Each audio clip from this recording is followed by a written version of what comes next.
Vamos entrar. Sim. Estamos no ar. Muito boa noite a todos que nos acompanham. Mais uma vez estamos aqui nesse espaço Assistentes Sociais Pontual, no sentido de trazer mais um debate relacionado ao contexto que nós vivemos, concretamente o Covid-19. Para hoje temos um tema bastante interessante. Vamos falar da proteção social em tempos de pandemia. E para esta temática, nada melhor do que o nosso ilustre colega, doutor, assistente social, Amor Monteiro. Boa noite, doutor Amor. Companheiros, boa noite, Leandro. Boa noite ao Celso Mota e ao Lucas Pia. Também saudações aos colegas que neste momento provavelmente estejam a nos acompanhar. Doutor, como é que, antes de entrarmos na temática em debate, como é que tem vivido esse momento de pandemia? Bem, é um momento difícil que a humanidade está a atravessar. Não temos uma experiência similar. Sabemos que a África já enfrentou algumas pandemias, como foram o caso do Marburg, no nosso caso em Angola. Nós também enfrentamos a febre amarela e enfrentamos o ébola, mas nada se deve comparar com a Covid, porque tem implicações muito diferentes, muito mais fortes. Então temos estado a viver com algum medo, mas com a esperança também de que estes momentos maus que a humanidade está a atravessar, vamos ultrapassá-los, né? Claro que adotando as medidas que são aconselhadas pelos órgãos de saúde. Ok, muito bem, muito bem. Pois é. Uma pequena introdução, uma pequena conversa fora do contexto temático, mas antes não podemos avançar sem passar aqui uma referência a quem de facto é o Dr. Amor Monteiro. Temos aqui uma pequena biografia. Portanto, o Dr. Amor Monteiro é um cidadão angolano, para começar. É licenciado em Serviço Social pelo Instituto Superior João Paulo II, ISOP, e também é docente, não é, na Universidade Católica de Angola, na área de formação das ciências sociais. Nesse caso, é especialista em auditoria de sistemas de saúde e gestão de saúde pela Universidade Oswaldo Cruz.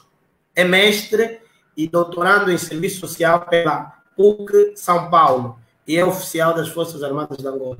É uma pequena biografia que nós tivemos que recorrer ao livro do Dr. Amor Monteiro, que fala da natureza do serviço social. Já trouxemos esse livro aqui na primeira abordagem que nós fazíamos sobre a questão do serviço social em Angola. E de fato, é um livro que recomenda-se fundamentalmente para a classe e para os estudantes, né? Tem muito conteúdo que nós precisamos beber acerca da natureza do serviço social em Angola. Portanto, não só o doutor Amor está de parabéns com a classe toda dos assistentes sociais, estamos todos de parabéns. Doutor Amor, entrando concretamente na temática que nos traz aqui hoje, que é a questão da proteção social em tempos de pandemia, queríamos que o doutor nos esclarecesse o que é exatamente isso de proteção social. Bem, quando falamos de proteção social, Leandro, estamos nos debruçando sobre uma das políticas públicas.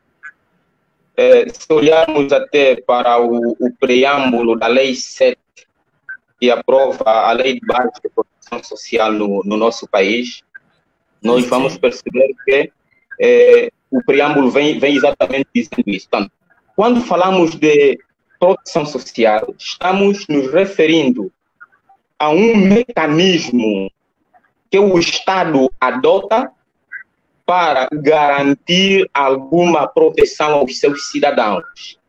Okay. Não gostaria de perder algum tempo sobre o historial, porque suponho que estamos a falar para um público maioritariamente de assistentes sociais e sabemos que, de algum modo, nós sabemos como é que a política de proteção social nasce no contexto europeu e como nos chega.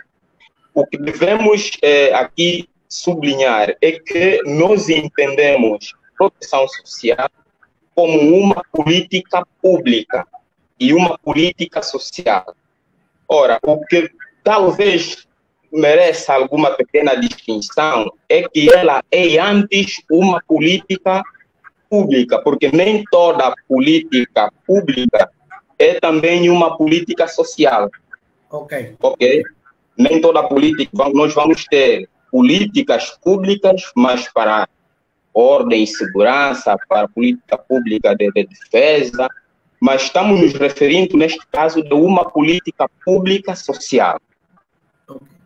A política da proteção social, ou seja, esta política vai variar o seu figurino, as suas estratégias, os seus instrumentos de aplicação de país para país. De outro modo falando, é como se estivéssemos a dizer que os Estados, as sociedades, respondem a uma questão como que, como nós, sociedade X, neste caso, sociedade angolana, nos propomos garantir o mínimo de dignidade ao cidadão. Como Angola, no caso concreto, Angola se propõe e se organiza para garantir alguma proteção aos seus cidadãos. E o modo como as sociedades respondem a esta questão vai variar. E as questões também que fazem com que as sociedades optem por uma ou outra via também são diversas. Sim, sim. No nosso contexto angolano, a proteção social, podemos dizer, enquanto política, ou seja, estratégia do Estado. Aqui temos que sublinhar isso, enquanto estratégia do Estado para fazer frente às expressões da questão social, esta estratégia, no nosso contexto, foi adotada de duas modalidades. Ok. Nós queremos, neste caso, uma política de proteção social contributiva, que significa dizer que acedem a esta política aqueles que a classe trabalhadora que tem vínculo laboral.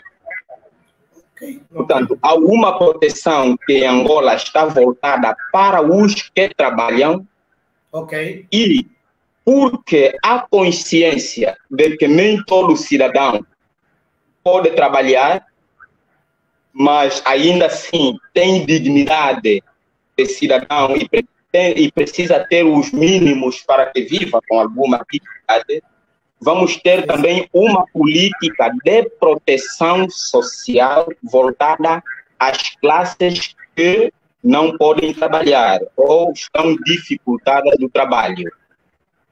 Por isso é que teremos, então, uma política de proteção social contributiva e uma política de proteção social não contributiva. Doutor, pode nos explicar exatamente em que se resume essa política contributiva e não contributiva? De maneira mais prática. Pois, como no nosso contexto é chamada a política de proteção social contributiva? É a segurança social. A segurança social é uma política de proteção social, porém voltada para aqueles que trabalham, e por isso eles fazem uma contribuição, uma cotização durante um determinado tempo. Depois chegaremos a isto.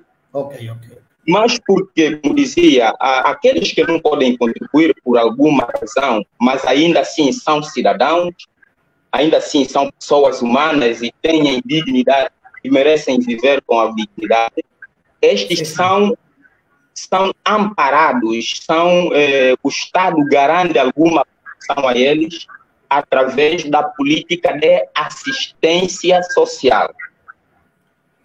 Ou seja, quando falamos da assistência social, nos estamos reportando a uma política de proteção social.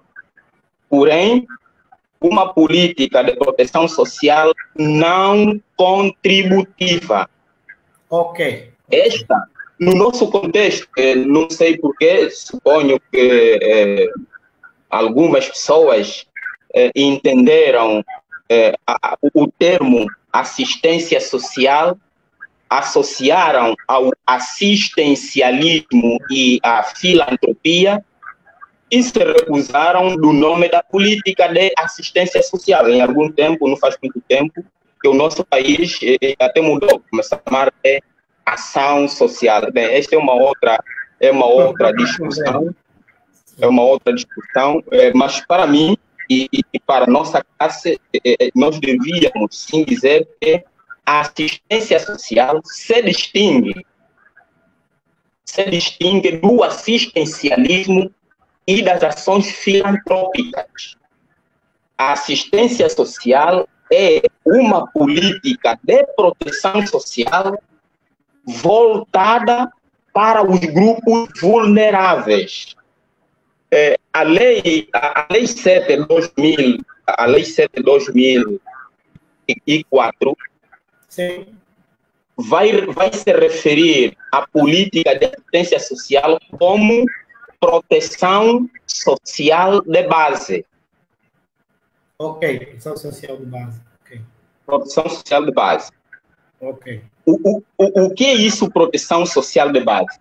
Sim. Nós vamos ver que a proteção social de base, fazendo recurso a esta lei que eu mencionei, no artigo 5 desta lei, o artigo 5 da Lei 7/2014, que é a lei que aprova a política da proteção social em Angola, e isso está lá no preâmbulo desta lei, vai dizer que temos uma proteção social de base, ok, voltada para os grupos vulneráveis. Eu estou a dizer grupos vulneráveis para sintetizar, porque o artigo 5 define mais ou menos quem são estes grupos vulneráveis, mas estamos nos referindo aos idosos, aos deficientes, às viúvas sem qualquer condição de subsistência, às crianças, enfim, aquelas camadas da nossa população tidos como vulneráveis. Ora, então, para esta classe vulnerável, este que não podem trabalhar e por isso não podem contribuir, são amparados, o Estado protege-os através da política de assistência. Alguém entendido, não sei se é muito entendido, pensou mudar isso e disse, bem, começaram a chamar isso de ação social. Ação social, procuramos a literatura e enfim, vamos encontrar outra discussão, mas isso não é o caso. O que importa é o conteúdo. A política de proteção social contributiva é a segurança social. Sim. Esta está voltada para a classe trabalhadora. E aqui, nos termos do artigo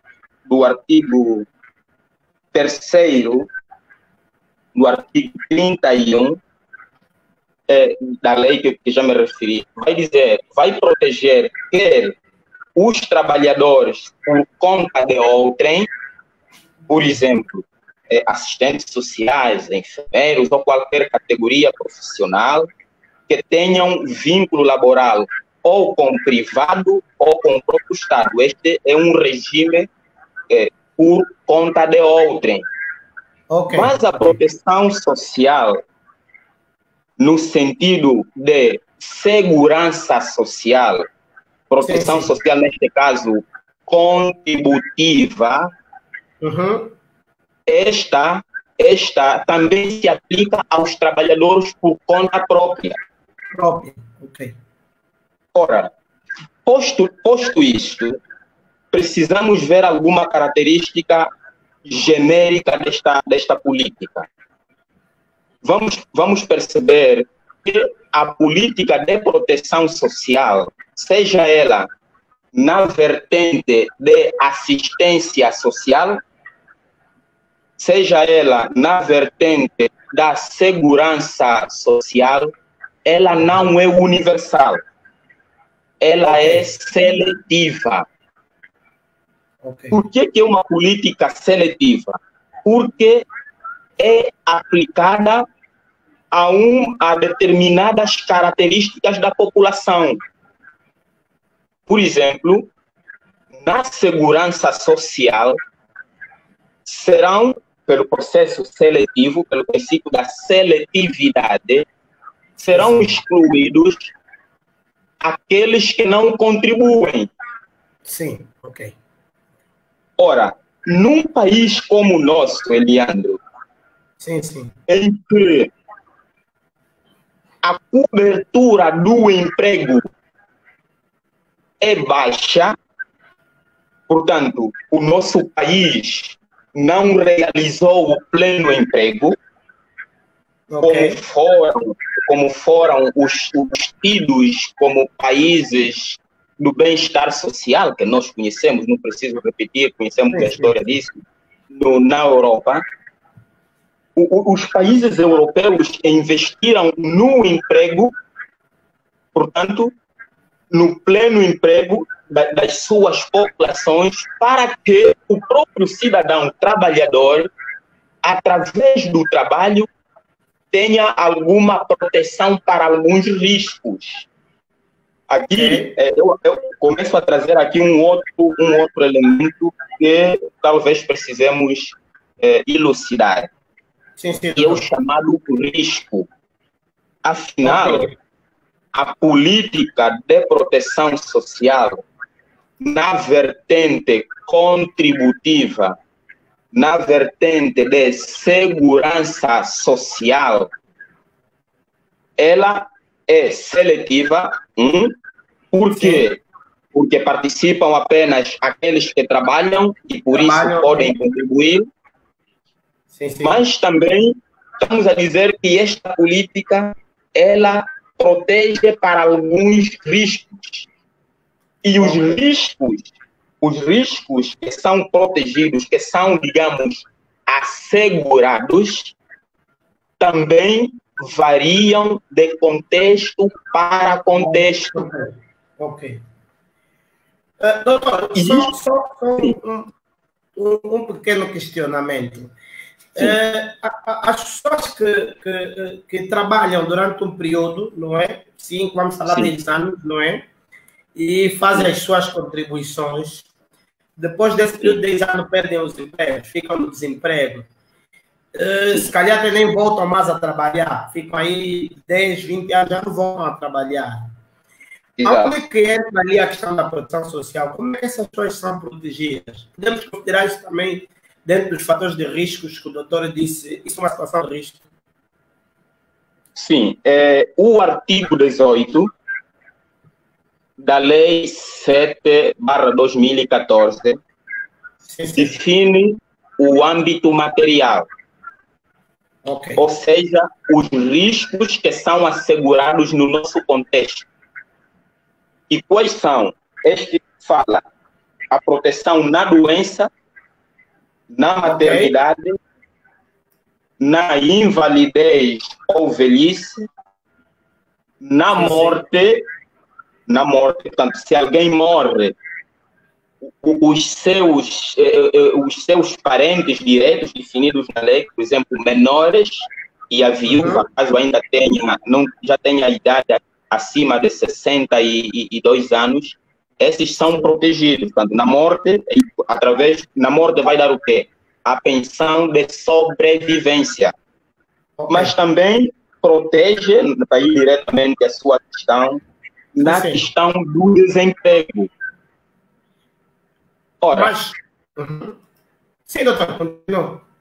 Pois, na questão do desemprego, mas que proteção, e isto é preciso que nós, por isso é que quem trabalha, por favor, na política, o assistente social que tem um vínculo laboral com a política de proteção social, precisa dominar o instrumento jurídico que regula esta política no nosso contexto, porque é esta que vai dizer, que vai definir os mecanismos de como se protege durante o desemprego. A própria lei também estabelece o tempo mínimo de contribuição. Ok. Por exemplo, diante da velhice, nós estamos, alguém é reformado. Sim, sim. Se é reformado, segundo esta lei, ele precisa ter uma carreira contributiva de 15 anos.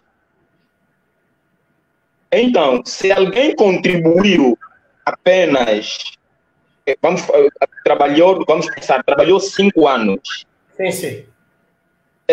E ficou desempregado e provavelmente não conseguiu um outro emprego, a lei, no nosso contexto, vai estabelecer a forma. Por isso é que nós temos vindo a ver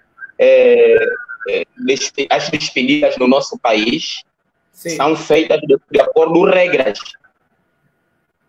Ok? É preciso estudar e analisar as variáveis que estão ao redor ou que fundamentam o desemprego.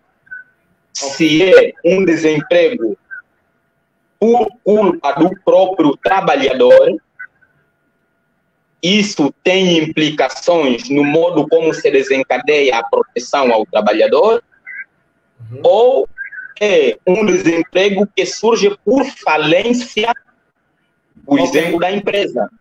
Sim, sim. Se é por falência da empresa, a lei também estabelece as indenizações reguladas por lei, de acordo com o tempo de trabalho que o colaborador, o trabalhador teve na empresa.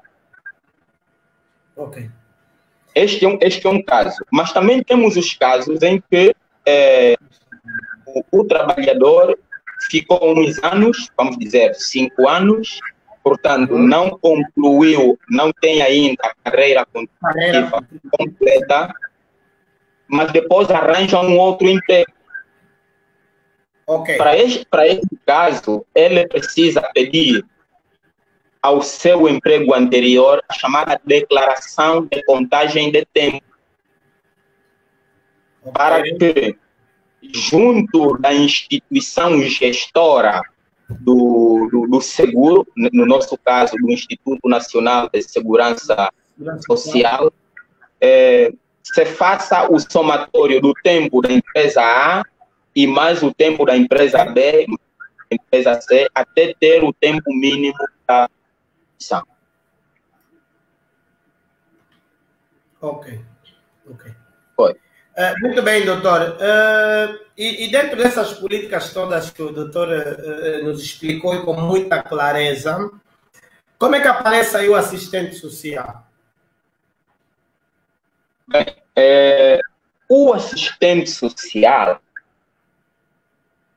é o especialista formatado, taxado, que devia ter competência, devia ter, ou seja, a escola, o seu perfil de formação, lhe devia proporcionar competências profissionais para, de modo sintético, desenvolver 4 ações genéricas. Ok. Que são estudar, compreender, explicar a questão social numa dada política. Quando digo numa dada política, ele precisa estudar, compreender e divulgar cientificamente as expressões da questão social na política na qual está vinculado. Não vamos mencionar qualquer política, porque hoje o privilégio é da política de proteção social. Sim. Então, por este P, se assim podemos dizer, por esta competência número 1, que é a capacidade de estudo, em que o assistente social podia contribuir. Okay. Vamos na política de proteção social não contributiva, aquela que se chama política de assistência social, que uns chamam de ação social. Eu insisto chamá-la de política de assistência social. Na política de assistência social não contributiva, o papel do assistente social, tal como, por exemplo, o artigo 5 já define quem são os destinatários desta política. Resumidos na palavra grupos vulneráveis. Os vulneráveis, ora, sim. Estudar, compreender, definir critérios para a inclusão da população nos grupos vulneráveis, descobrir, estudar e explicar potenciais fenômenos que agora ou no futuro podem contribuir, podem concorrer para que alguém se torne vulnerável, isso podia ser uma atividade do assistente social no âmbito da assistência social. No âmbito também da política de proteção social, Leandro, mas já a contributiva, que é a segurança social. Não quero falar da complementar, não sei se nos dá tempo, e nem não deve ser elemento fundamental nisso. Também na política de segurança social, contributiva, portanto, há um papel do assistente social no âmbito dos estudos. Por exemplo, é preciso desenvolver os chamados estudos atuarial. O que são estudos atuariais? São um conjunto de análises multidisciplinares em que podem participar estatísticos, matemáticos, demográficos, assistentes sociais, para prever, analisar e identificar riscos para a segurança social. Um exemplo. Se olharmos para o perfil de envelhecimento da nossa população, se olharmos para o perfil da mortalidade da nossa população, nós conseguimos identificar variáveis que dizem, olha, daqui a 5 anos, provavelmente, teremos mais gente ou menos gente beneficiando da segurança social. Se a população, por exemplo, a esperança de vida tende a aumentar, como felizmente é o nosso caso, embora ainda não tão satisfatória, mas a esperança de vida no nosso contexto tende a aumentar. Isso significa dizer que o reformado terá mais tempo de pensão de reforma. Então, a participação nos estudos atuariais do assistente social é uma contribuição do assistente social na política.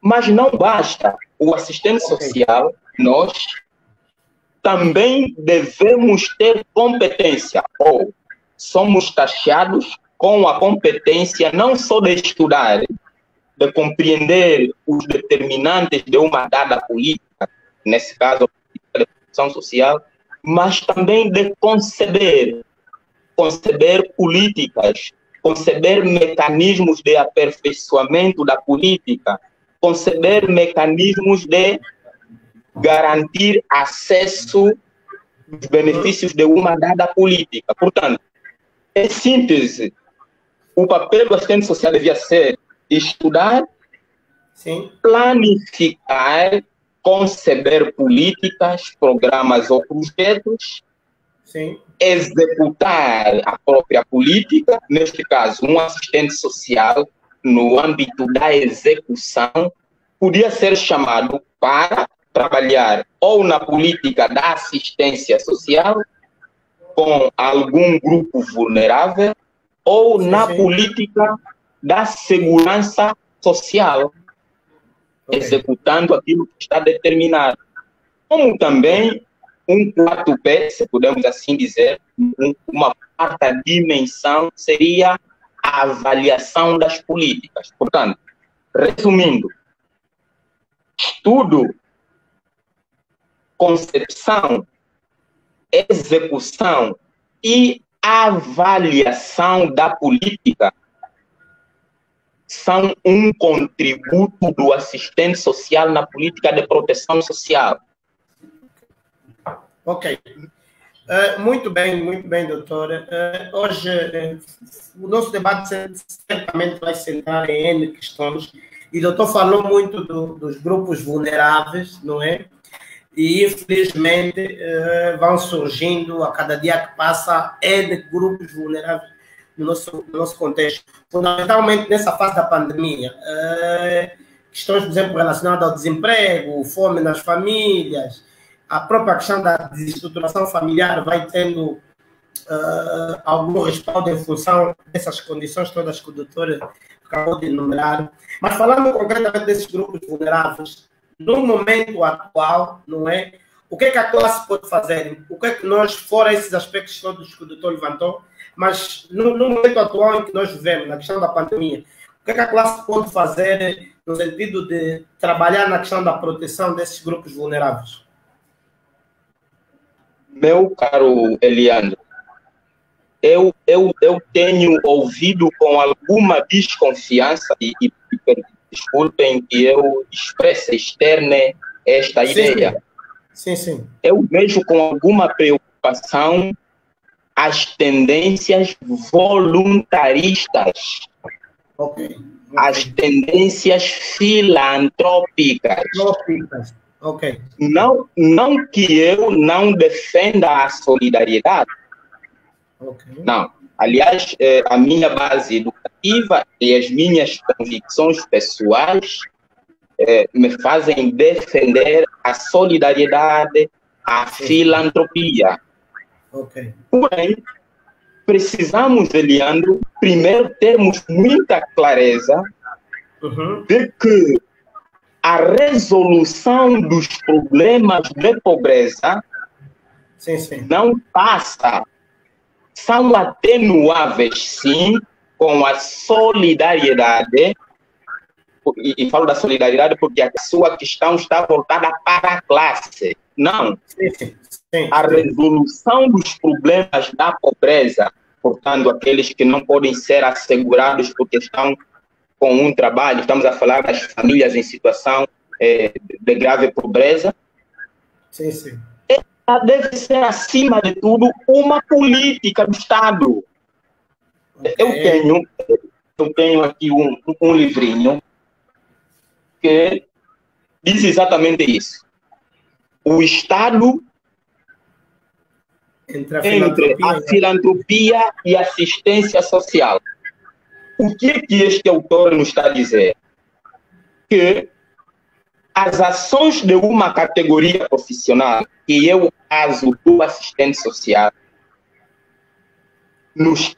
na questão da pobreza, devem estar voltadas e vinculadas a uma política. Ou seja, se temos uma base legal, a Constituição do nosso país, a Lei 7 diz que o Estado deve garantir isso, devemos ajudar o Estado a conceber as políticas para que nós estejamos integrados nas políticas e para que o enfrentamento da pobreza seja uma preocupação do Estado.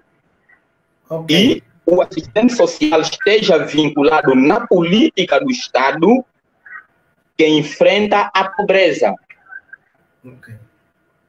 Isto sim. Então, o primeiro passo para responder é que o assistente social esteja vinculado nas políticas do Estado que enfrentam a pobreza, para cumprir as suas funções profissionais e não assistirmos às muitas boas vontades, às iniciativas. As iniciativas também requerem de alguma competência, senão qualquer um faz tudo. Ok. Mas isto não exclui, então, as ações de filantropia. Portanto, por isso é que eu queria corrigir, não sei se o termo é corrigir, sugerir a questão para enfrentar as situações de vulnerabilidade, que sempre existiram, não é? Sim. As situações de vulnerabilidade sempre estiveram ali. Claro que a pandemia vem apenas pôr a descoberto situações que já eram graves, agora vem agravar muito mais. Okay. Isso não exclui que a categoria profissional, numa ação filantrópica, numa ação de solidariedade, se junte com outras instituições, quer do Estado, quer das instituições da sociedade civil, para, numa ação solidária, atenuar o risco dos grupos mais vulneráveis. Isso não impede. Mas também temos que dizer que a proteção social aos grupos vulneráveis não é pensada no momento da crise. Significa dizer que nós temos que aprender, nós angolanos temos que aprender, e porque somos nós que fazemos o Estado, temos que aprender e ajudar o nosso governo a pensarmos de que maneira temos levado com seriedade e se os instrumentos que o Estado elabora, concebe e põe à disposição, de fato são eficientes e nos dão os indicadores de melhoria, porque não podemos aceitar que a questão da pobreza se enfrente com o emergencialismo. O emergencialismo leva às ações de tipo bombeiro, tapa furo ali. Olha, aconteceu no Cunene, para a fome, aí seca. Pronto, vamos lá, tapamos de furo com doações do grupo onde e tal. Não pode. O Estado também, neste caso, meu amigo, o Estado, e desculpa que eu insista nisso, sim, não falo só do nosso Estado, é uma tendência dos Estados movidos pela perspectiva neoliberal de fugirem, entre aspas, o rabo à seringa. Ou seja, se furtam da sua responsabilidade e apelam à solidariedade. Ou seja, o Estado se torna mendigo. Eu já vi no nosso país, não é mal que façamos solidariedade, mas o Estado a dizer, olha, vamos dar alguma coisa, quem tem alguma coisa, traga aqui e fiquem nos armazéns da Caritas, depois a Caritas distribui. Veja que o Estado ali está a assumir o papel de mendigância e distribuição dos donativos. Okay. Não é esta perspectiva que os assistentes sociais, se podemos falar assim, ou pelo menos que eu defendo, é que sim, que tenhamos ações solidárias, mas que sentemos e definamos com os profissionais, com a sociedade civil, que indicadores, por exemplo, vamos pensar que virá um ciclo de governo. Teremos o ciclo de governo que começa em 2022, a não ser 2004. Ora, a proteção social de base diz que há que acudir às pessoas ou famílias em situação grave de pobreza. Ok. Então, o ciclo de governo precisa dizer quem são os vulneráveis que vamos agora atingir, quais são os critérios neste ciclo de governo, os critérios de definição de pobre para que beneficie da política de assistência social. Okay. Podemos dizer, bem, desta vez, neste ciclo, vamos incluir aqueles que tenham menos de que tenham no seu rendimento mensal menos de um salário básico, o salário mínimo. Então, ali são cadastrados, faz seu cadastro único para que pessoas que estão num dado perfil previamente definido, mas não definido num gabinete, por alguns sábios aí, tal. Não, isso é definido numa discussão da sociedade e aprovada, dizendo assim, lá, vamos atacar isto. Todos que tiverem este perfil são incluídos na política de assistência. E vamos criar os indicadores. Olha, todos que tiveram um salário mínimo foram inclusos nas diversas políticas de assistência.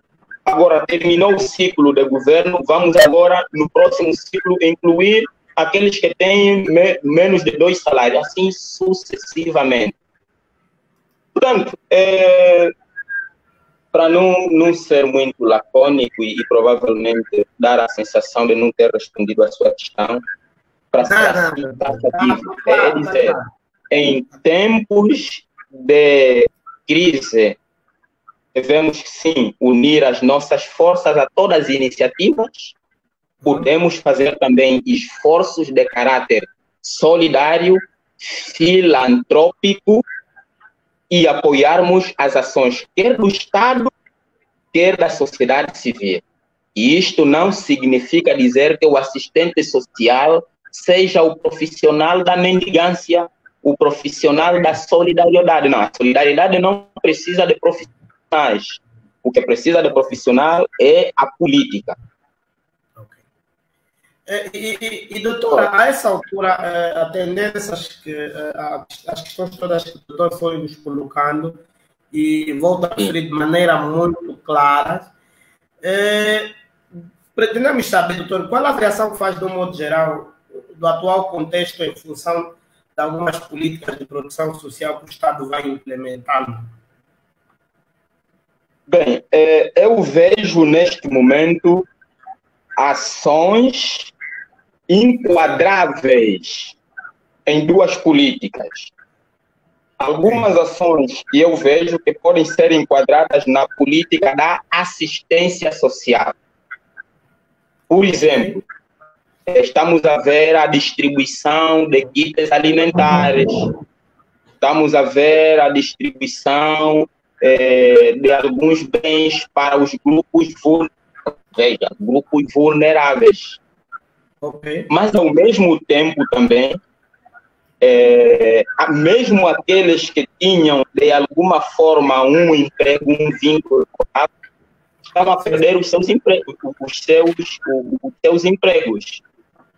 Então, com as suas instituições, para aqueles que perdem os empregos, devem desencadear, nos termos da lei, os processos de proteção, porque a proteção no desemprego é uma garantia legal.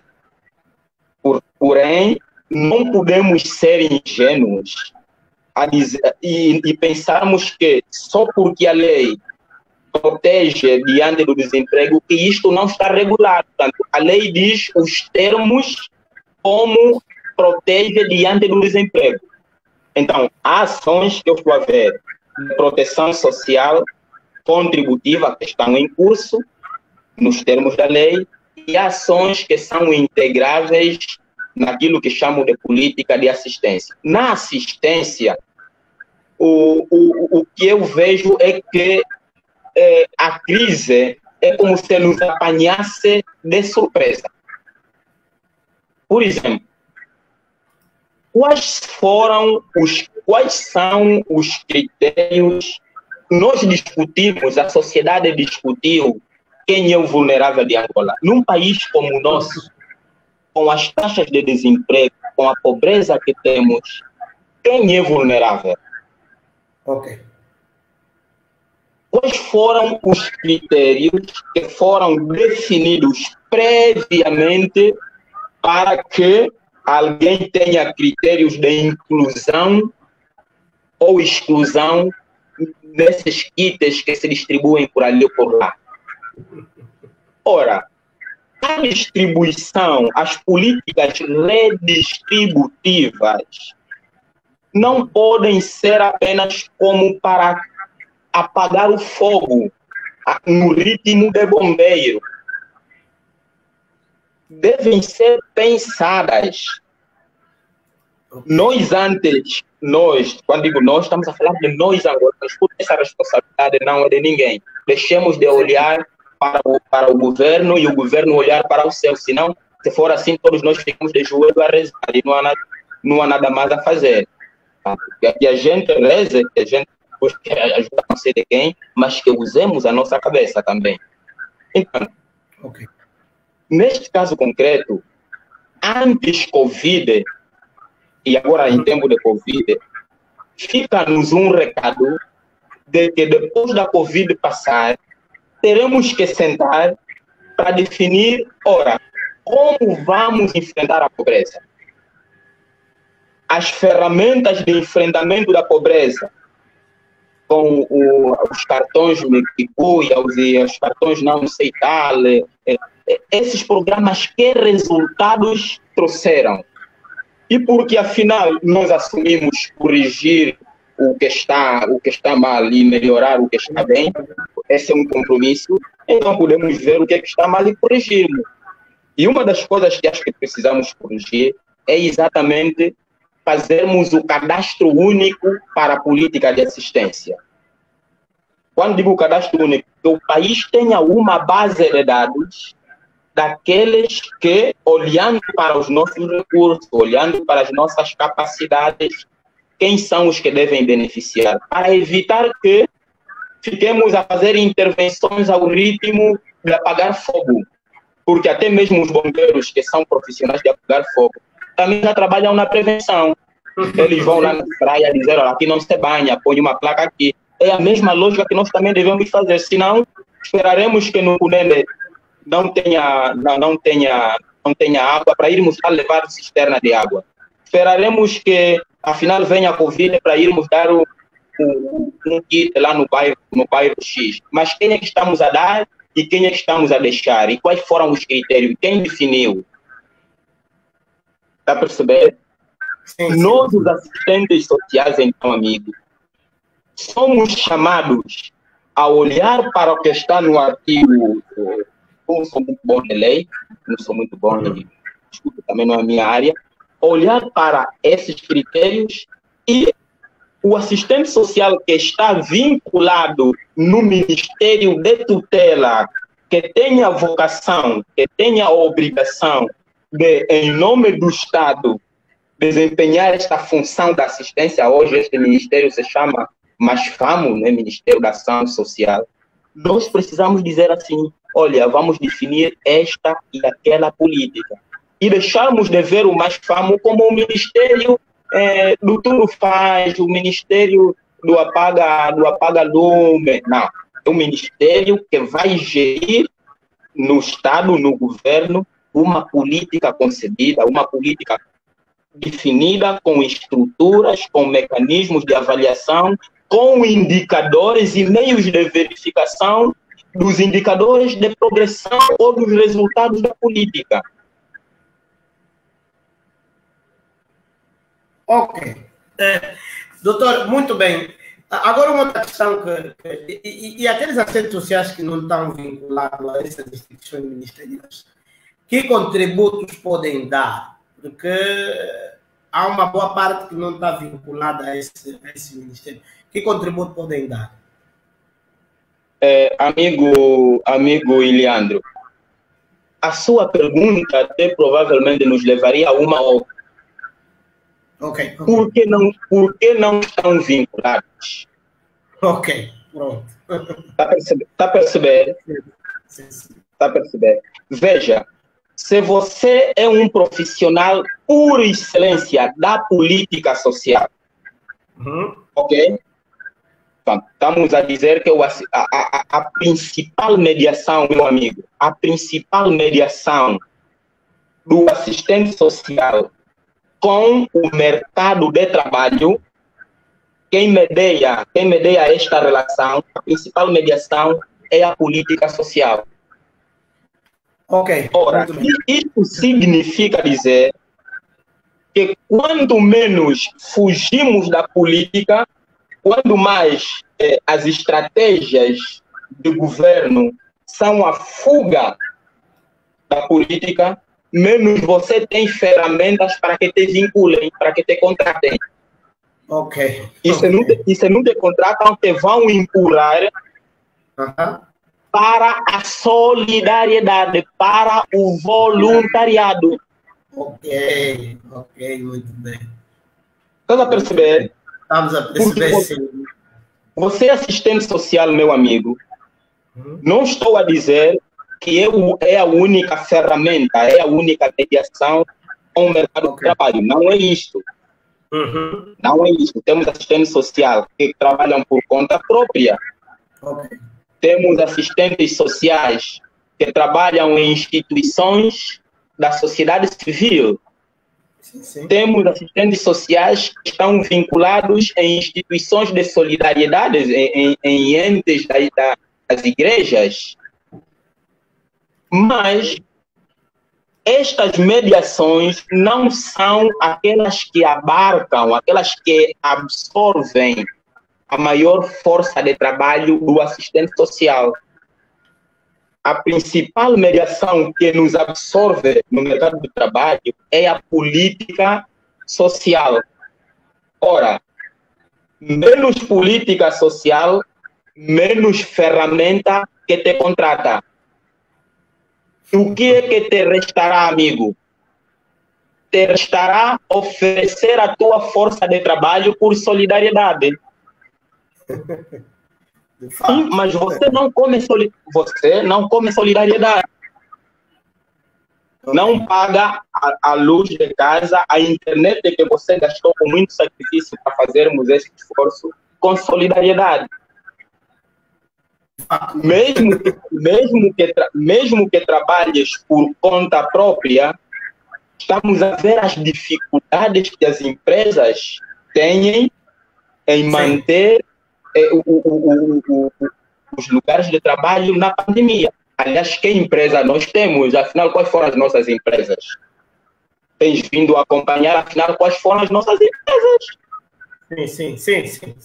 O assistente social dispunha de meios para montar empresas no nosso contexto, para trabalhar na própria. Os que montaram caminhos, instrumentos, ferramentas para trabalharem por conta própria, que mecanismos de financiamento tiveram? Você ouviu em Angola um concurso público a dizer, olha, estamos a fazer, está disponível o dinheiro do Fundo Soberano ou algum dinheiro que fica por ali, e por isso, como temos, vamos lá fazer, quem tem um projeto para investir, que concorra com um projeto para que receba fundos e invista. Enfim, quero com isso dizer que os assistentes sociais não vinculados ao mercado de trabalho não estão ligados com uma determinada política, têm sim alternativas, mas essas alternativas são ou trabalho por conta própria, ou a solidariedade, a filantropia. Mas estamos a dizer que o trabalho por conta própria, imagina que o amigo Eliandro com o Celso Mota, que estão aí a organizar a live, querem abrir um centro-dia de acolhimento e tratamento dos idosos. Sim. Com que financiamento? Viste algum edital que diz que está aberto X milhões para que os que querem investir nesta linha? Está a perceber? Bem, mas estou a dizer que estamos a perceber, estou a dizer que este é o quadro.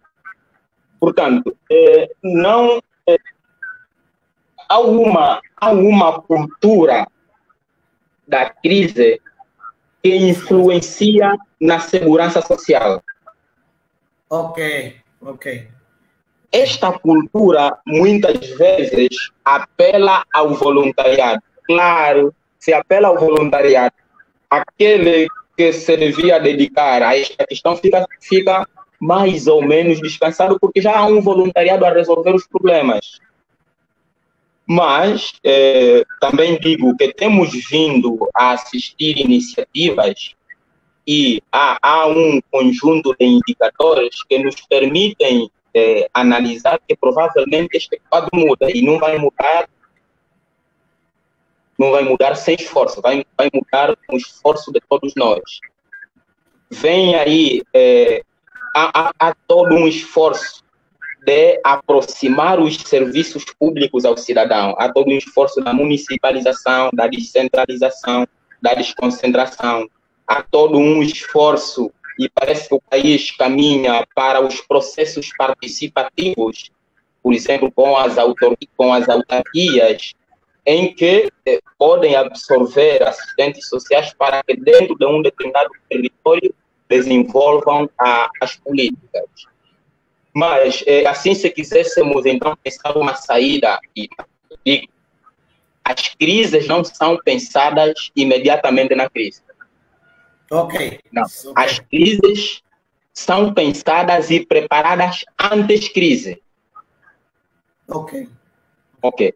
Mas se quiséssemos pensar assim rapidamente algumas saídas, não estando vinculado a uma política, devíamos falar do associativismo e de uma coisa que tenho alguma desconfiança, que se chama muito hoje para o empreendedorismo, enfim. Pronto, então podíamos apelar a isso, que os assistentes sociais podem, através do empreendedorismo, associar-se para prestarem serviços. Mas neste caso, meu amigo, sim, doutor. Neste caso, os direitos sociais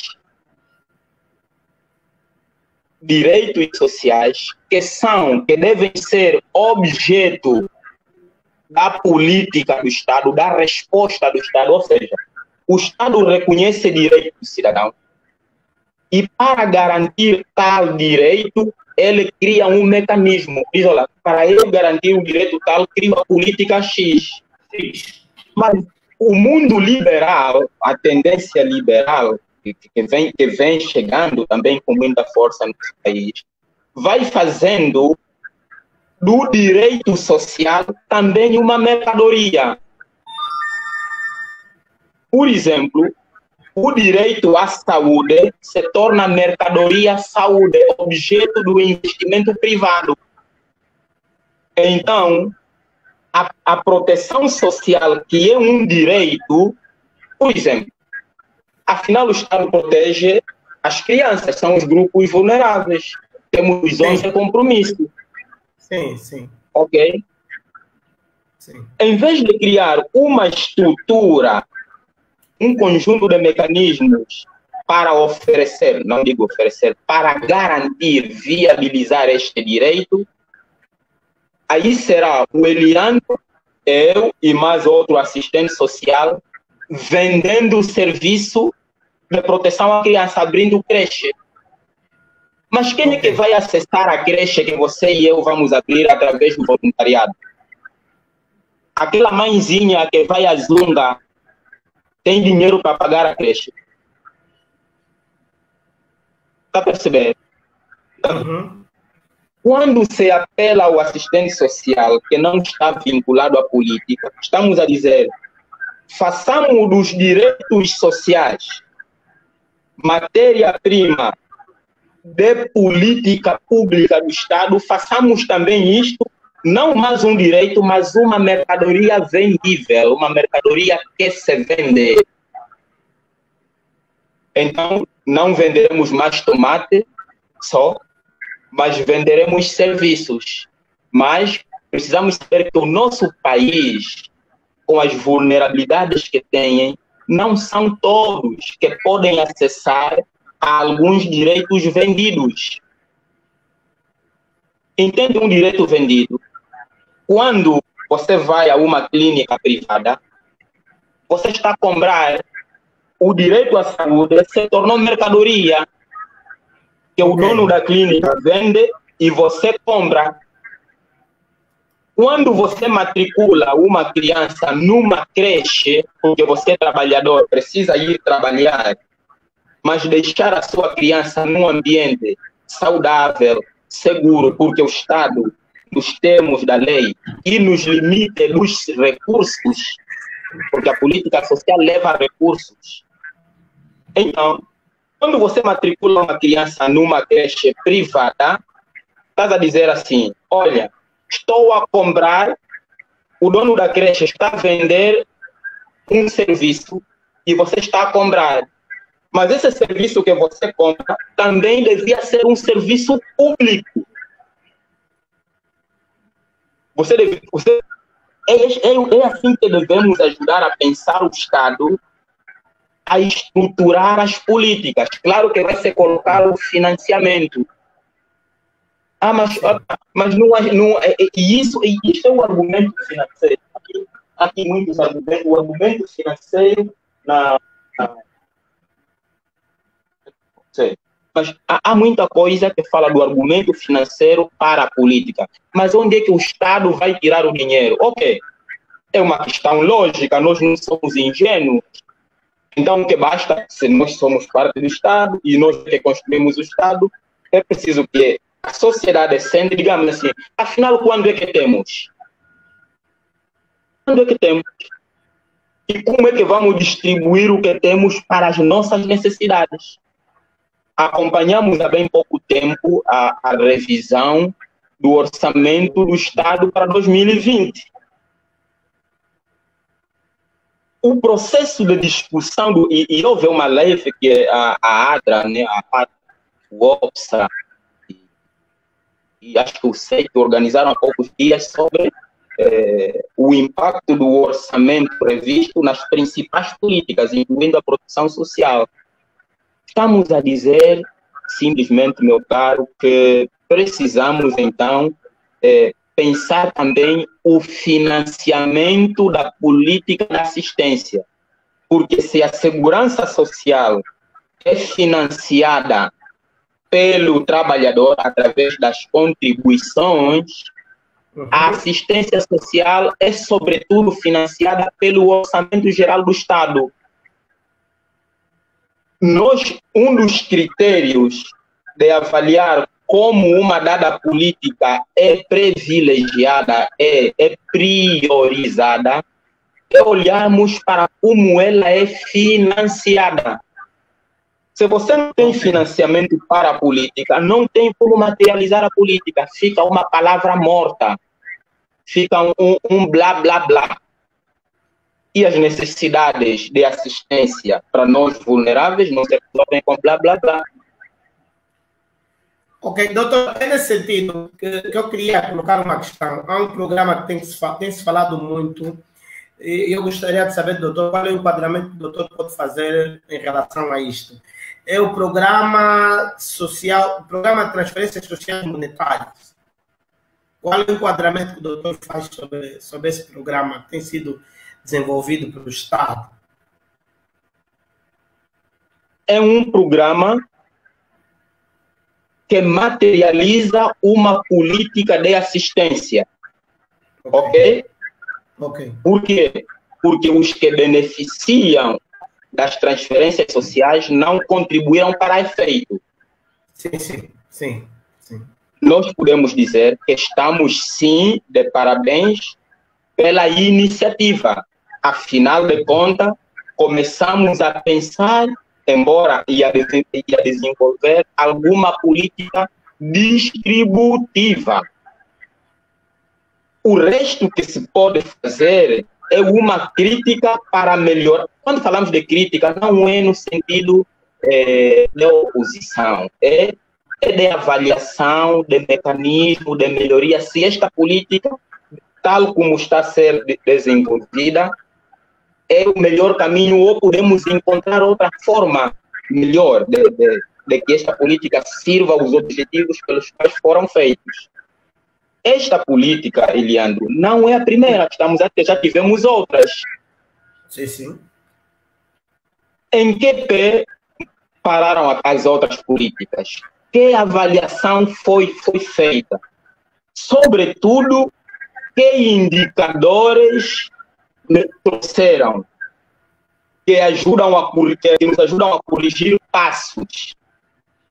Isso deve ser feito. Portanto, assim, respondendo diretamente, é uma política redistributiva que seja bem-vinda. Mas precisamos pensar, primeiro, se os mecanismos são os mais acertados. E posso dar alguns exemplos. Os beneficiários estão da tal política de transferências monetárias, estão já numa base de dados nacional, porque ela ainda não, ela é aplicada em alguns municípios. Sim, sim. É aplicada em alguns municípios. Ora, precisamos então ter um cadastro único. Esse nosso ministério devia ter um sistema, e claro, eu acho que há iniciativas nesse sentido, eu conheço iniciativas nesse sentido. Ter um cadastro único dos beneficiários da assistência, para que se estenda este projeto para outros municípios. Segundo, precisamos pensar o financiamento da política. Repito, o financiamento, porque sabemos que esta política, os fundos que dão base, que asseguram esta política, vêm de donativos da União Europeia e tal. Sim. Nós não podemos sustentar, a perceber, como é que você vai sustentar uma política com donativos?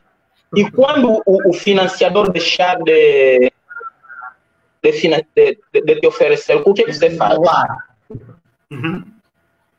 Então, em relação a isso, eu aplaudo, é uma iniciativa certa, é por este caminho onde devemos essa trilha que devemos seguir. Precisamos fazer com que esta política seja mais abrangente para evitar a duplicação de beneficiários, ou que sejam os mesmos beneficiários. Precisamos ter um cadastro único para que não se repita, não se sobreponham os beneficiários, e precisamos fazer com que tal política materializada através deste programa tenha como base o nosso próprio orçamento. Tem que ser o Estado a suportar isso. Porque quando um dia, lá onde vêm estes valores, não nos derem mais, a gente vai dizer que muito obrigado, agora não há mais nada, perdão, ou a pobreza vai acabar com os donativos.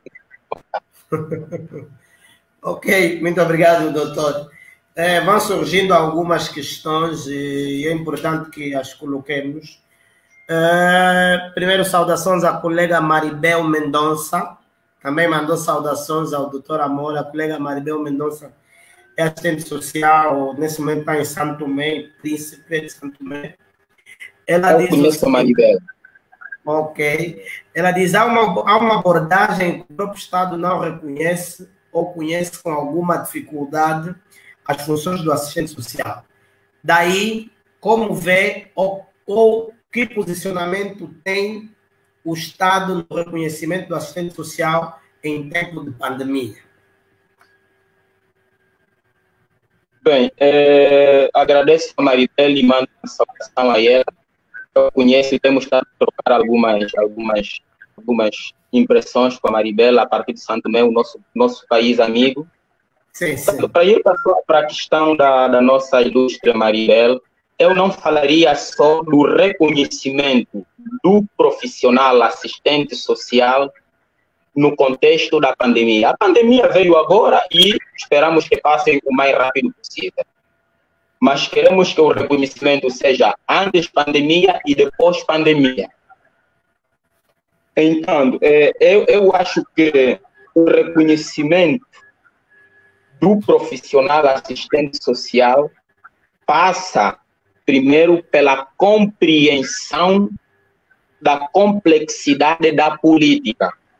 Ou seja, vermos que o enfrentamento das diversas expressões da questão social, meu amigo, não é algo que se enfrenta com improvisos. Ok. Que se enfrenta, porque se pensarmos que podemos enfrentar as diversas expressões da questão social, estamos a falar de desemprego, com o amadorismo, qualquer pessoa serve, nós contrataremos qualquer pessoa. Então, neste caso, não precisamos do assistente social, até porque ele vai nos exigir um salário. E vai nos exigir um salário de acordo com a sua categoria profissional. Basta um voluntário qualquer ali que consiga aí fazer algumas coisas, distribuir alguns quilos de fubá de milho, 1 litro de água. Claro que para fazer isso não precisa de assistente social. Distribuir o óleo, medir o tal. Não. Portanto, o reconhecimento do assistente social, do meu ponto de vista, passa pela compreensão de que o enfrentamento da questão social exige uma abordagem complexa que, por si só, evoca peritos, evoca especialistas que entendem isso. Entendem no sentido de que eles sabem compreender e explicar o fenômeno, são eles que sabem conceber e arrumar estas políticas de modo que sejam mais eficientes, sejam políticas mensuráveis, políticas que podemos medir o seu impacto. São eles que dispõem de técnicas, de ferramentas de execução. São eles que dispõem de ferramentas profissionais para avaliar as políticas. Eu acho que, se for nesta perspectiva, então nós não chamaremos para uma determinada política alguém porque é de bom coração, alguém porque pronto, é muito sensível, até porque é da igreja, ele deve ser mais sensível com as questões sociais. Por amor de Deus, é muito triste e vejo com muita tristeza que quando olhamos para as questões sociais, pensamos que isso se enfrenta apenas com uma sensibilidade. Bem, esta por ser sensível, por ter sido da igreja X, ou por ser... não vale a pena trazer mais exemplos, senão... Mas já ouvimos, e felizmente podemos dizer isso, porque estamos no contexto de corrigir o que está mal e melhorar o que está bem. É, felizmente, uma meta que nos propusemos enquanto angolanos. Sim, eu já ouvi assim, na televisão, isso foi público. Já ouvi assim, eu acho que esta pessoa vai dar bem na área social, até porque é mulher e tem sensibilidade. Amigo, está a dizer então que não precisa assistente social, basta ter sensibilidade. Claro que é preciso sensibilidade sociais. Não estamos contra, só em concreto. Se for esta lógica, meu amigo, isso é assistente social. Provavelmente vamos buscar pessoas que andam com as mãos assim, sei lá, não sei. Mas bem, para dizer que o reconhecimento do assistente social, quer na pandemia, quer pós-pandemia, passa por compreendermos que a abordagem dos problemas sociais é complexo, é intersetorial e exige profissionalismo. Nestes profissionais incluem-se os assistentes sociais. Só desta forma é que podemos pensar a inclusão dos assistentes sociais nas diferentes políticas. Ao contrário, se a política for objeto de intervenção pela sensibilidade, vamos procurar quem é mais sensível. E não sei qual é o critério de definir alguém como mais sensível ou menos sensível, não sei. Vamos estabelecer como quem é o mais sensível. Sexo feminino, sexo masculino, nem sequer isso devia caber na nossa cabeça, não é? Muito bem, penso que está muito bem clara a resposta. A colega Carlota Ganga, saudações, colega, está sempre conosco. Ela diz o seguinte: mesmo a proteção social contributiva, como a segurança social, talvez a única que se faz sentir é a pensão de reforma. Senão, do resto, sinceramente, penso que não são tidas nem achadas. Por exemplo, o subsídio de maternidade, o subsídio de desemprego e até mesmo de invalidez. O que se pode fazer para reverter esse quadro, uma vez que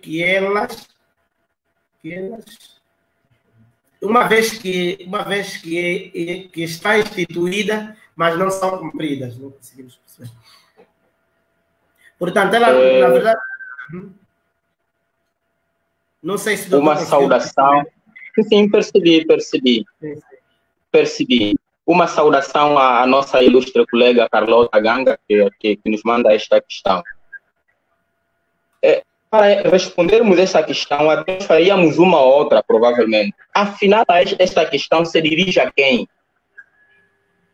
Ok. Chegamos a dizer, olha, há dimensões, há riscos que legalmente estão assegurados que não são protegidos.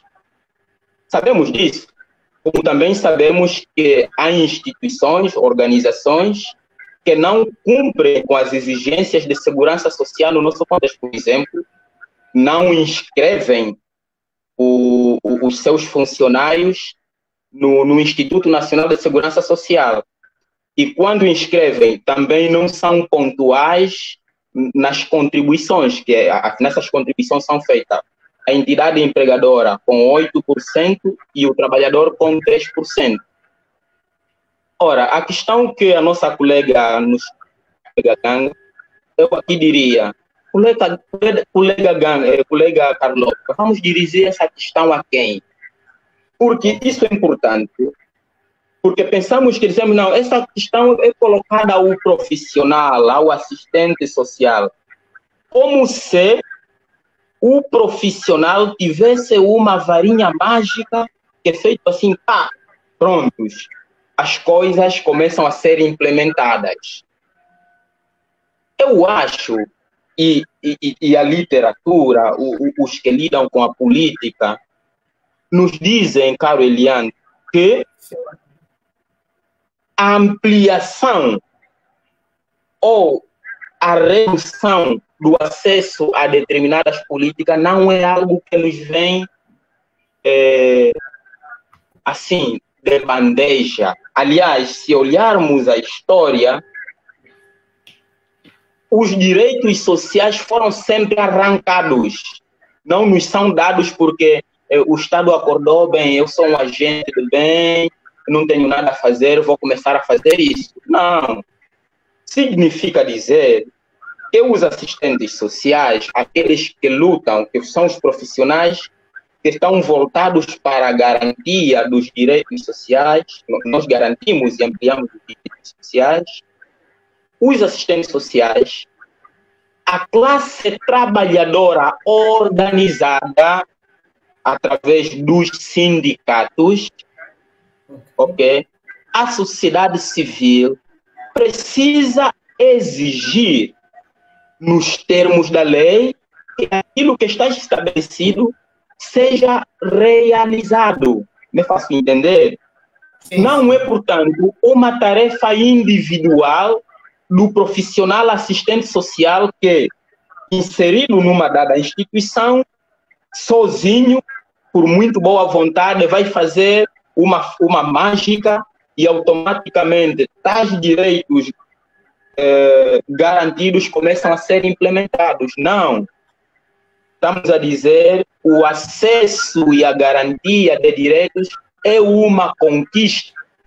A classe trabalhadora deve lutar para conquistar os seus direitos. E isso é feito através das ações coordenadas. As categorias profissionais, nós somos uma categoria profissional. As diversas categorias profissionais, os sindicatos devem, através dos mecanismos legais, não estou a exortar a confusão, não é isto.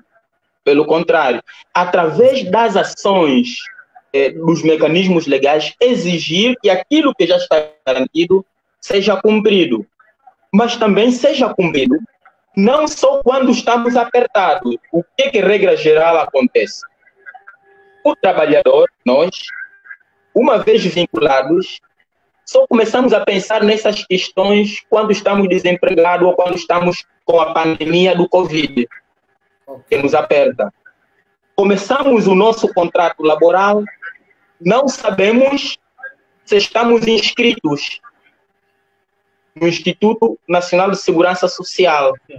Não sabemos qual é o meu número de inscrição. Não sabemos como anda a minha carreira contributiva. Se o mês passado, de facto, contribuí ou não. Ora, se não há este controle, se não há contribuição, o Instituto não vai dispor, o órgão do Estado que gere e assegura este direito, depois viabiliza este direito, não vai dispor de recurso para nos proteger.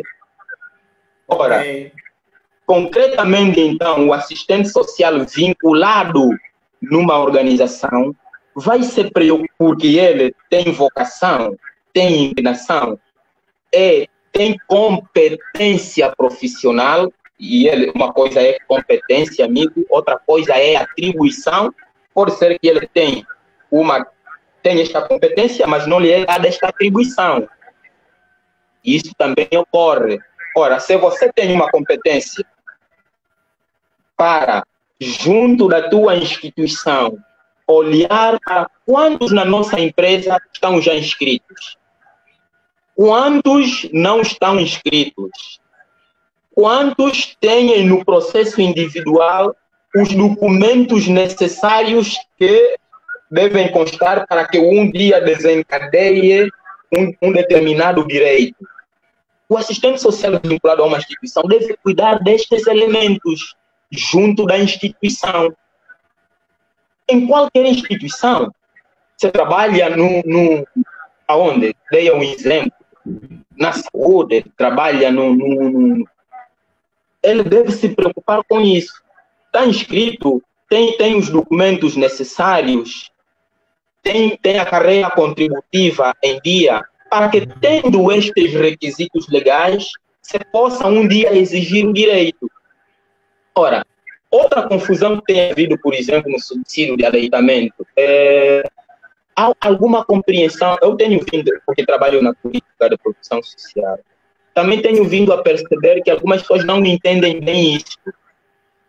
Este subsídio não é um outro, não. É que quando uma trabalhadora, durante o período que está de licença de maternidade, percebe? Não se lhe pode tirar o salário. Isto está vinculado o subsídio de aleitamento. Não é um outro dinheiro, não é um outro valor. É que enquanto ele está naquele período de repouso, né, o próprio benefício ao repouso à maternidade, e mantém-se o seu salário. Portanto, é uma questão também de conhecermos o dispositivo legal, os instrumentos legais que estão à nossa disposição e ver as chances que nos dão. Ok, então, muito. Hoje nós estamos muito satisfeitos porque as abordagens do doutor têm sido muito claras. E há um colega aqui, colega sim, nos diz parabéns pela iniciativa, muito esclarecimento. E no ponto a seguir ele diz que políticas estão a ser adotadas para que profissionais que não sejam assistentes sociais saibam ou tenham acesso a informações como as relacionadas à proteção social. Na verdade, ele quer saber como é que os outros profissionais que não são assistentes sociais têm acesso à informação em relação à questão da proteção social. O direito à informação é um direito consagrado. Portanto, todo cidadão angolano deve ter acesso à informação com qualidade dos seus direitos. Uma garantia, felizmente, é uma garantia legal no nosso país.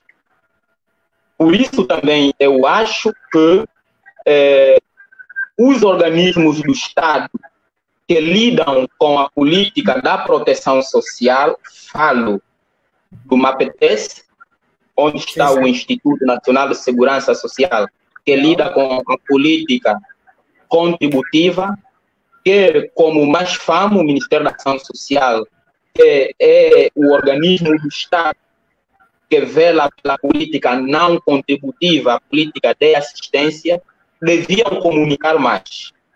Quando falo de comunicar mais, deviam fazer com que todo cidadão tenha acesso a como está estruturada a política de proteção social em Angola, para que, dispondo da informação, eles possam recorrer e procurar os seus direitos. Afinal, a informação é poder.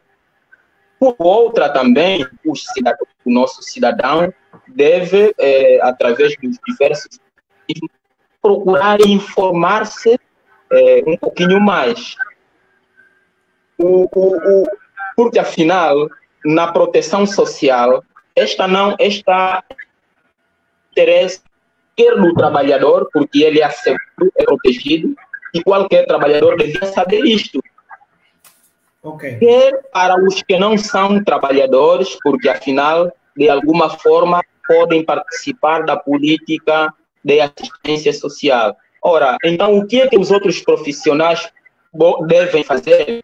Eu acho que não há aqui uma fórmula exata, mas pensarmos que as nossas instituições públicas responsáveis pela gestão desta política deviam comunicar mais. Okay? O Instituto de Segurança Social devia comunicar mais para que o cidadão saiba como está estruturada esta política, quais são os meandros que devem ter, mas também o próprio cidadão devia procurar esta informação mais. O assistente social, enquanto viabilizador de políticas, claro que, se estiver vinculado a esta política, comunicar e educar para os direitos é também uma competência nossa. Agora, atenção, eu estou a falar, amigo, de competência, não estou a falar de atribuições. Pode ser até que o assistente social que tem esta competência para comunicar e informar, educar a população sobre os direitos sociais, ele saiba, tenha esta competência, mas o seu vínculo laboral não lhe obriga, não é uma atribuição a ele dirigida. Então, nos limites das suas atribuições, ele poderá ou não desenvolver esta atividade. Este esforço de hoje, é uma iniciativa de uma categoria profissional que eu aplaudo muito o esforço, mas é uma iniciativa de divulgar um pouquinho como está estruturada a proteção social no nosso país. É um mecanismo de comunicação e informação, provavelmente também um mecanismo de educação. Também uma iniciativa de uma categoria profissional dos assistentes sociais, com muito orgulho. Sim, ok. Muito obrigado. A doutora Carlota, não é a nossa colega, diz que agradece ao doutor Amor pela forma clara como abordou o tema e as questões colocadas. É sempre um prazer e aprendizado tê-lo como preletor. Estamos mesmo na reta final, não é? Mas não queríamos antes sair sem colocar essa questão ao doutor Amor. Doutor Amor, com relação ao grupo vulnerável, não é? Eu gostaria de ouvir o parecer do doutor sobre a situação, por exemplo, das crianças e de jovens na rua, na cidade de Luanda, concretamente, visto que é uma franja que dizem que é o motriz da sociedade, não é? É com essa força da sociedade que nós vamos caminhando. Eu gostaria de ouvir, doutor, que medidas de proteção social podiam ser adotadas, que políticas concretamente podiam ser adotadas para esse grupo que vai crescendo significativamente.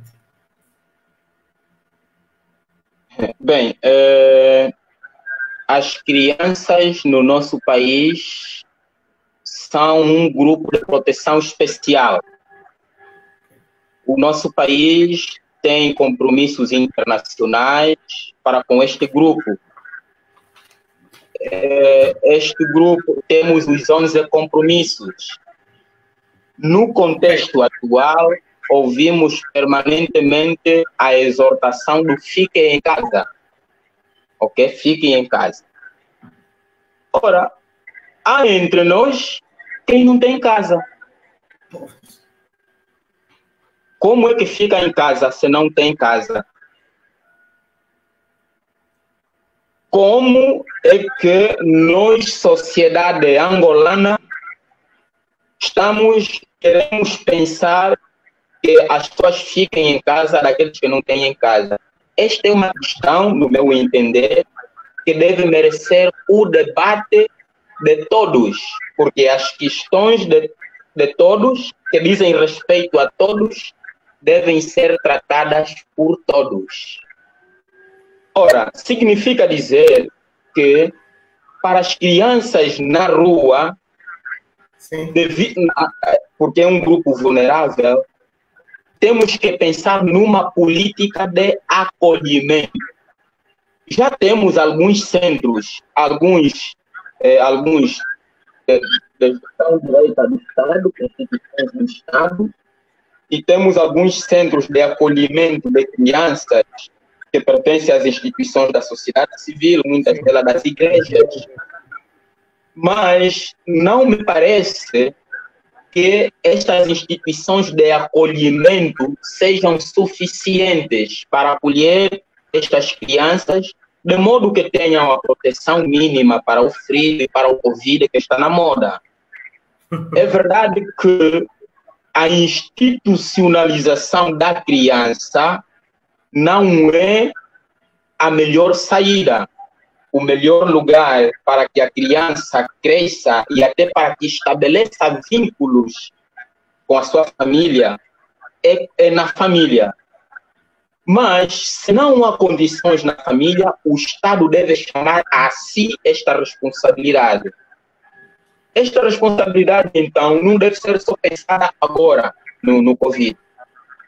Nós, angolanos, através da nossa instituição do Estado, que tem vocação, que tem obrigação de cuidar deste grupo vulnerável, devíamos nos fazer uma pergunta.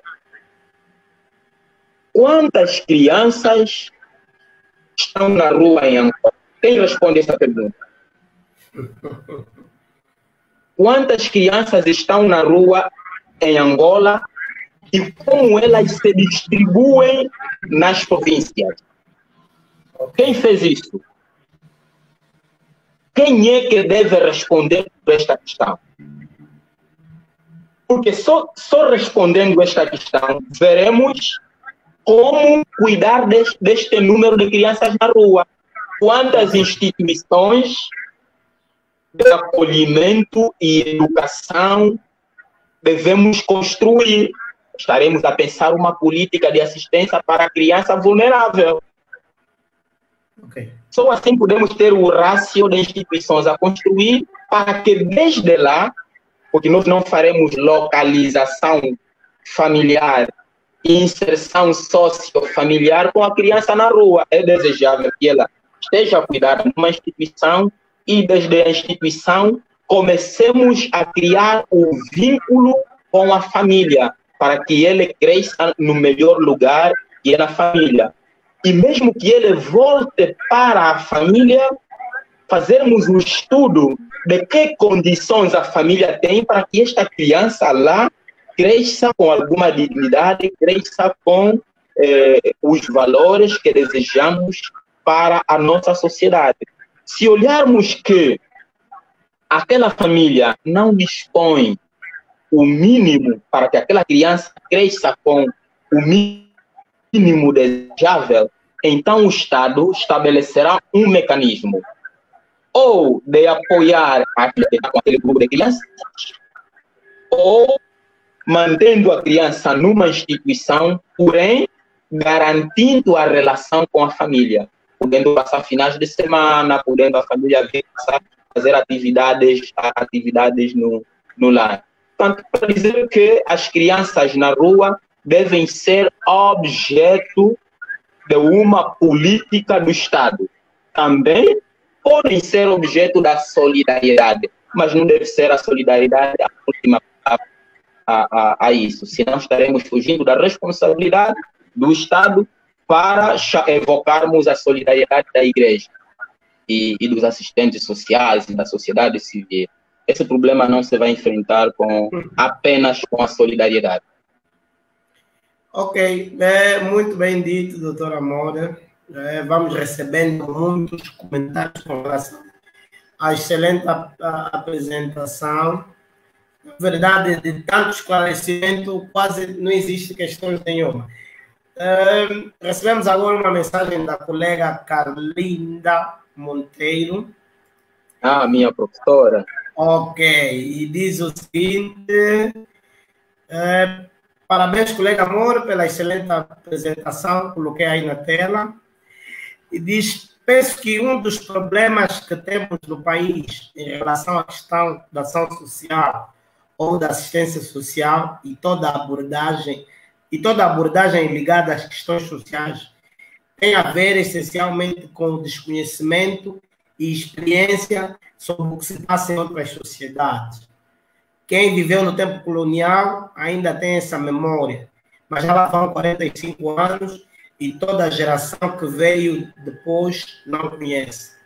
Não conhece, não experimentou, sobretudo quem dirige, o que é o trabalho social, sobretudo a nível das comunidades. Apenas conhecemos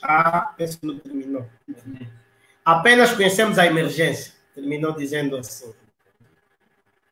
Poxa, ok. Um abraço à professora Carlinda Monteiro, a quem eu tenho muito respeito e consideração. Eu devo dizer que ela é minha professora, como todas as outras.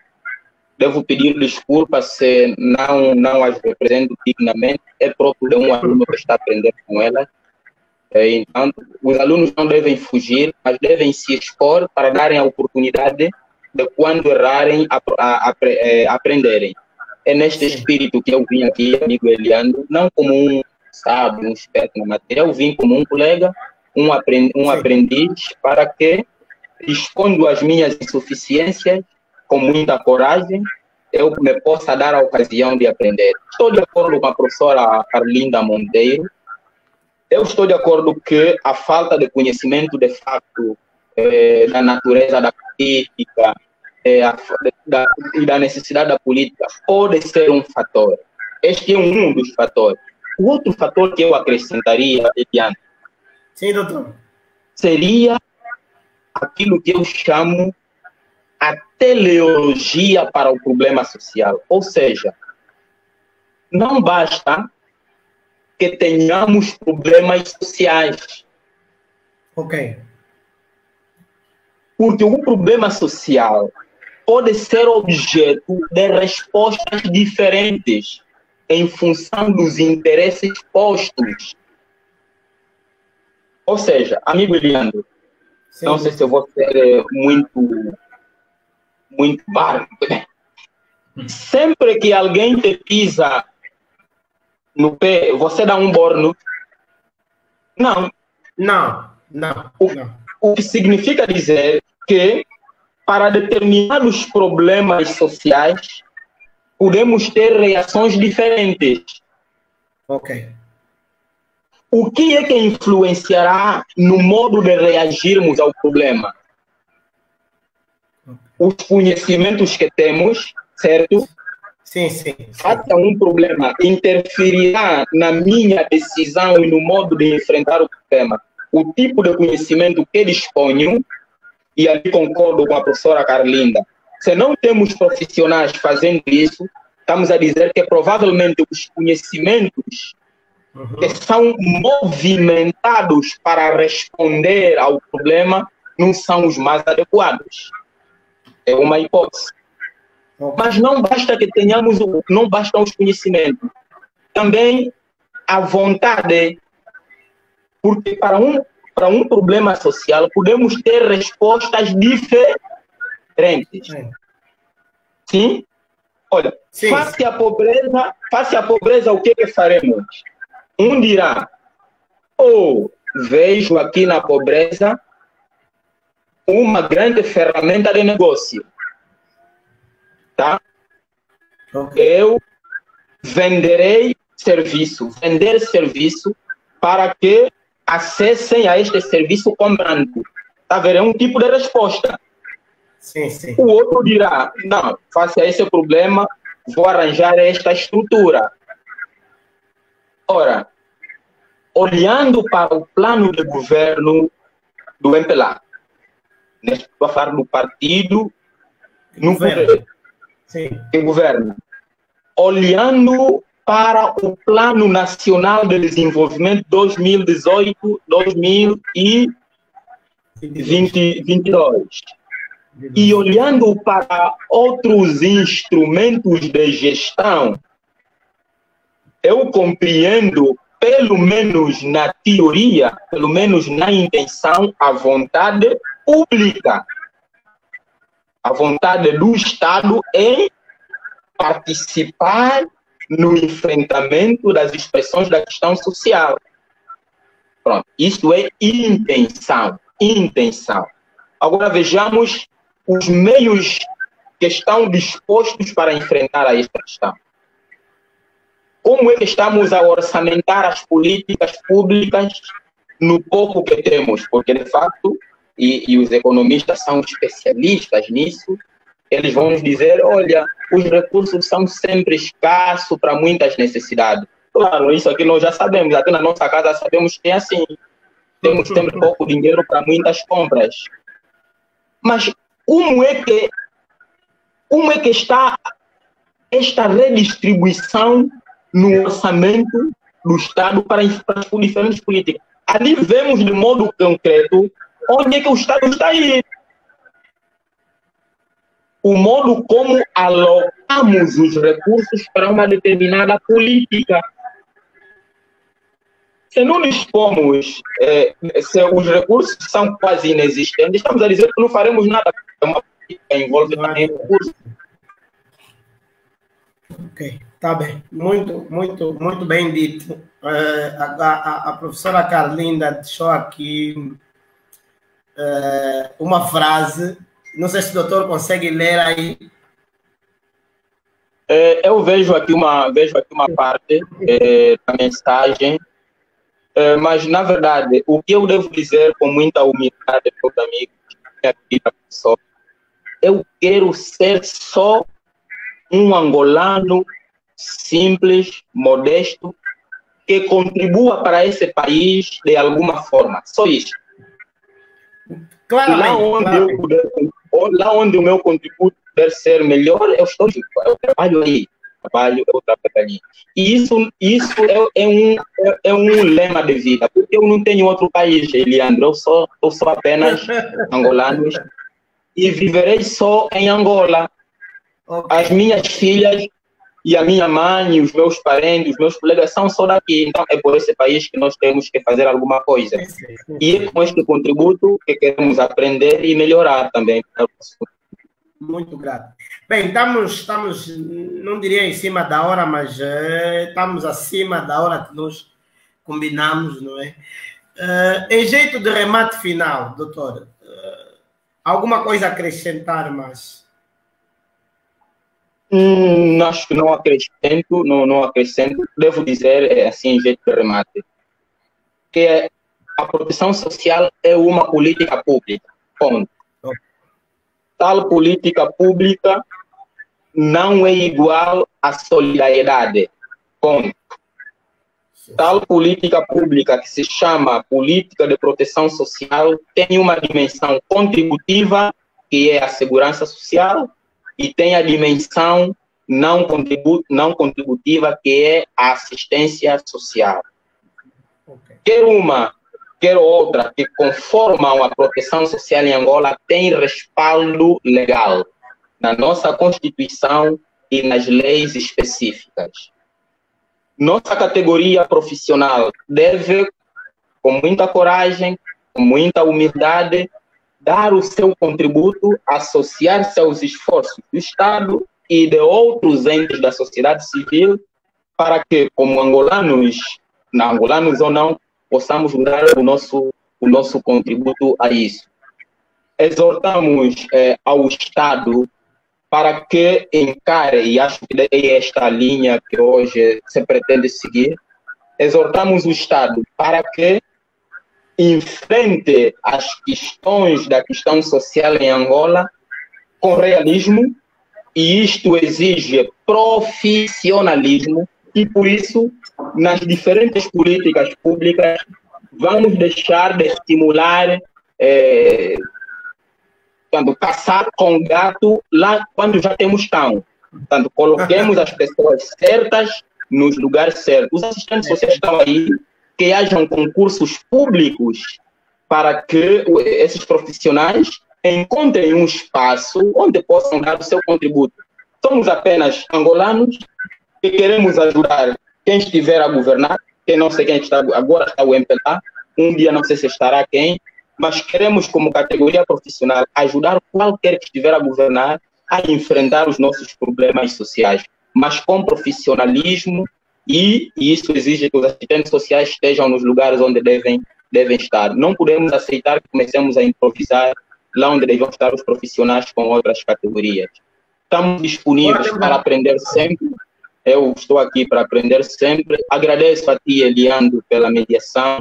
Agradeço ao amigo Celso Mota, agradeço também ao Lucas e às colegas, as minhas professoras que interagiram conosco, para dizer que peço mesmo perdão. Algumas vezes eu falo muito, algumas vezes falo mal, mas quando falo mal, falo com a intenção de me expor para ser ajudado a aprender, porque eu gosto de ser um eterno aluno e vou continuar a ser um aluno.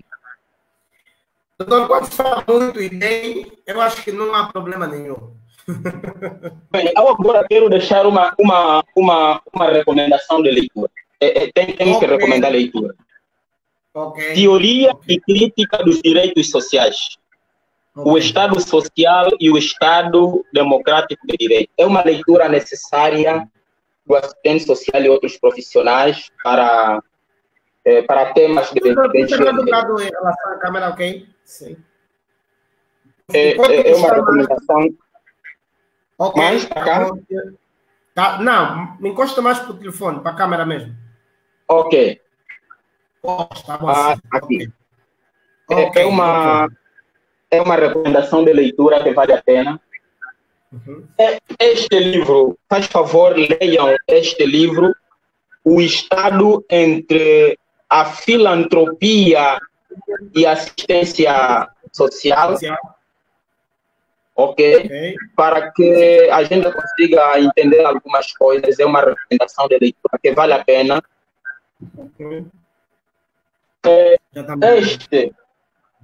Este livrinho, Cultura da Crise, afinal estamos numa crise do capital, estamos numa crise também da pandemia, e a Seguridade Social é uma recomendação de leitura necessária que vale a pena. Gestão de Desastres e Serviço Social, estamos numa situação de crise, não é? Que vale a pena. Enfim, a biblioteca é vária, a literatura é vária. Okay. Pronto, companheiro Eliane.